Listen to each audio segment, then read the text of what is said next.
या पदाधिकारी आणि कार्यकर्ता मेळाव्यामध्ये नागपूर मधून घोषणा करतोय। जय भीम, जय पॅंथर। युवा वर्गाने दलित पॅंथर मध्ये होईल तेवढं जॉईंट व्हा, कारण की दलित पॅंथर, दलित या शब्दाला जरी तुमचा विरोध असेल पण दलित करण्याचं काम हे सरकारचं चालू आहे। संविधान बदलण्याचं काम चालू आहे, म्हणजे ऑटोमॅटिकली आपण दलित होतो व त्या दलितांचा पॅंथर आता पुन्हा घरोघरी पाहिजे, घराघरात त्या दलितांच्या पॅंथरची डरकाळी पाहिजे। सरकारचं नियोजित काम चालू आहे। एकदा संविधान बदललं की ऑटोमॅटिकली आपण दलित होणार।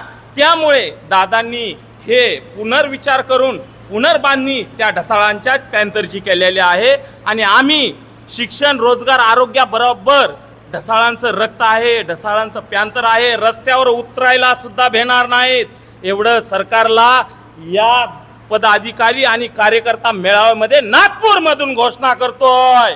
जय भीम, जय पॅंथर।